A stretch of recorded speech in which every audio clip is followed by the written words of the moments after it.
श्री सतगुरु अमृतवाणी। नारायण नारायण। शुद्ध विचार। किसी का दिल नहीं दुखाना चाहिए, किसी से विश्वासघात नहीं करना चाहिए। विश्वासघात वो होता है जो किसी को आश्वासन देके उसके साथ धोखा करना। इसलिए किसी के साथ भी धोखा नहीं करना चाहिए। किसी को वचन के द्वारा तकलीफ नहीं देनी चाहिए। मन से किसी का बुरा नहीं सोचना चाहिए। अपने शरीर से किसी भी जीव को नहीं सताना चाहिए। दिल में दया रहम होनी चाहिए।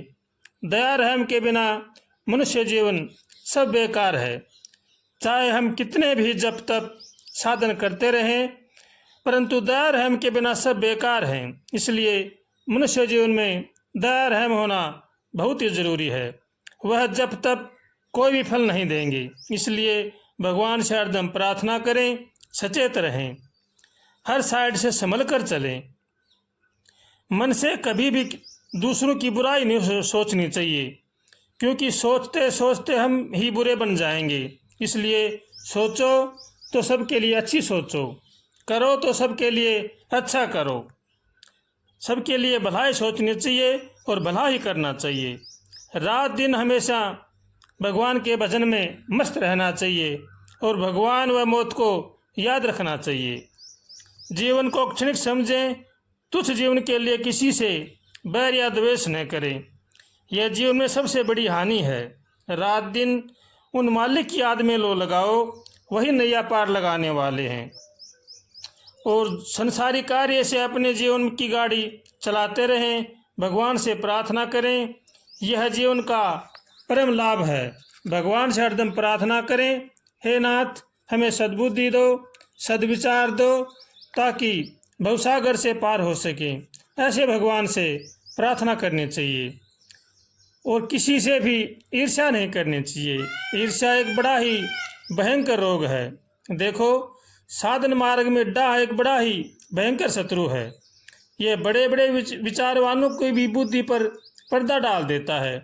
साधारण मानव का तो कहना ही क्या है। यह शरीर में प्रकट होते ही बुद्धि पर पर्दा छा जाता है। ज्ञान ध्यान सब लुप्त हो जाते हैं। यह डाह जब प्रकट होता है कि मैं बड़ा हूँ, हमारा सब अधिकार है, यह सब हमारे से ऊंचा बनना चाहता है, ये सब विचार आते ही यह दुश्मन शरीर में प्रकट होकर जलाना शुरू कर देता है। फिर इसको अपना पराया का क्या नहीं रहता है। फिर तो दूसरों को नीचा दिखाना, उनका अधिकार छीनना, यह भावना दिल में प्रकट हो जाती है। फिर ये से दिल में विचार प्रकट होते हैं, जिसमें अशांति छा जाती है, विवेक नष्ट हो जाता है। यह दिल में विचार ही नहीं उठने चाहिए कि मैं बड़ा हूँ, मेरा अधिकार है, मैं ही सबका शासन करने वाला हूँ, मैं ही ज्ञानवान हूँ, मैं ही बुद्धिमान हूँ, और तो सब मूर्ख हैं। हमारे यही विचार हमारे सातल में ढकेल देते हैं। इसलिए विचार अपने शुद्ध और सात्विक रखने चाहिए और भगवान से हरदम प्रार्थना करनी चाहिए। संसार में रहो लेकिन मेहमान बनकर रहो। मालिक बनने में दुख ही दुख है। हरदम सचेत रहें, अपनी तरफ से ही देखें कि हम कहाँ खड़े हैं, कितना रास्ता हमने तय किया है। अपनी तरफ नज़र करोगे तो दूसरा कोई बुरा नज़र नहीं आएगा, क्योंकि हमारे अंदर अनेकों बुराइयों ने घर बना रखा है। फिर हम किसकी बुराई करें। समय बहुत ही कम है, जरा आंखें खोलो और चलने की तैयारी करो। रास्ता बड़ा लंबा है, बैठे बैठे बात बनाने से काम नहीं बनेगा। कमर कसें, हिम्मत न हारें। इस रास्ते में तो शूरवीरता का ही काम है। इस रास्ते में कार नहीं चल सकता। बस अब तो आगे पीछे की मत सोचो, पीछे जो कुछ हो गया सो हो गया, आगे के लिए चेत करो। भगवान को एक क्षण भी न भूलो। मालिक की आज्ञा के अनुसार अपना जीवन बनाओ, उसी में ही परम लाभ है। हर मनुष्य के जीवन में यम नियम होना बहुत ही जरूरी है। इस रास्ते में यम नियम की बहुत ही जरूरी है। यम कहते हैं कि हमारे में अनेक जन्मों की बुराइयां हैं, व्यसन हैं, इनका त्याग करना चाहिए। नियम है स्नान ध्यान सत्संग सेवा परोपकार, इनको ग्रहण करना चाहिए। जब ही हम साधन मार्ग में चल सकते हैं। चाहे हम कितना सत्संग करें, कितना ध्यान जप तप करें, अगर नियम ठीक नहीं है तो कोई भी लाभ नहीं होगा। इस रास्ते में हमें बहुत ही सचेत रहने की ज़रूरी है। हमारा हार व्यवहार चाल चलन ठीक होना चाहिए। दूसरों का धन धूल के समान हो, दूसरों की स्त्री माता के समान हो। किसी से भी धोखा विश्वासघात न करें। भगवान जिस जगह जिस अवस्था में रखे उसी में ही आनंद से रहें और भगवान का होकर के भगवान का मस्ती से भजन करें। राग द्वेष बड़ा ही भयंकर होता है, इससे बचना चाहिए। परम उपदेश, वेद शास्त्र, इतिहास पुराण सभी यही पुकारते हैं कि भगवान ने मानव जन्म दे दिया है तो समझो कि सब कुछ दे दिया है।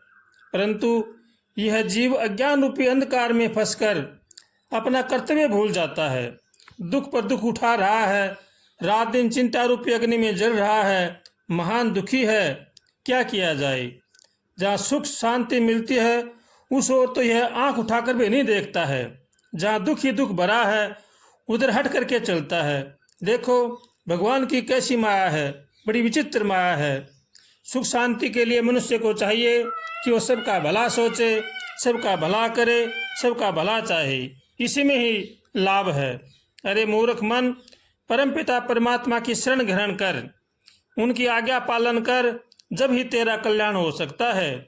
नहीं तो संसार में कोई भी उपाय नहीं है सुख का। अभी भी समय है, संसार से चित्त हटाकर उन मालिक का ध्यान कर। चित्त में उनको एक क्षण भी न भूल, हरदम उनके ध्यान में मस्त रहो। देखो फिर कितना आनंद आता है। परंतु यह हमारी हरामी मन कोटि कोटि जन्मों में विषय विकारों में रमा हुआ है। बस इसने तो उन विषयों में ही सुख समझ रखा है। रात दिन धक्का खाता है, हैरान है, महान दुखी है, फिर भी इसी को वैराग्य नहीं होता है। इन्हीं में सुख समझ रखा है। देखो नाथ की कैसी विचित्र माया है, कुछ कहा नहीं जाता। बस अब तो रोने धोने से कुछ नहीं होगा। कमर कसो, हिम्मत न हारो और भगवान का शरणा लो। इन संसारी विकारों से बचाओ, भगवान से प्रार्थना करो। हे नाथ, हम संसार समुद्र में बहे जा रहे हैं।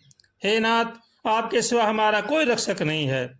सच्चे दिल से अगर पुकारोगे तो भगवान जरूर ही सुनेंगे और वही नैया पार लगाने वाले हैं। परंतु हम तो सब काम विपरीत कर रहे हैं। जो हमें रसातल में ढकेलने वाले हैं उनसे तो हम प्रेम करते हैं, उनको हम हितैषी समझते हैं। देखो कितनी मूर्खता है, कुछ कहा नहीं जाता है। ठीक है, जो कुछ हो गया सो हो गया। आगे के लिए सोच समझ कर चलो। अपना रहन सहन ठीक रखो, किसी से ममता न करें, किसी को अपना न समझें, अपना समझकर किसी को अपना परलोक न बिगाड़ें। रात दिन भगवान की याद में समय गुजारो। ज़्यादा आगे पीछे की चिंता नहीं करनी चाहिए। जैसा कर्म संस्कार है वैसा होता रहेगा। दिल में निराशा न आने दें और भगवान का होकर के भगवान का भजन करें। इसी में ही परम लाभ है, इसी में ही महान शांति है। हरदम सचेत रहें, सतर्क रहें और सावधान होकर के भगवान का भजन करें। श्रीमन्नारायण नारायण नारायण, श्रीमन्नारायण नारायण नारायण, श्रीमन्नारायण नारायण नारायण, श्रीमन्नारायण नारायण नारायण, श्रीमन्नारायण नारायण नारायण, श्रीमन्नारायण नारायण नारायण, श्रीमन्नारायण नारायण।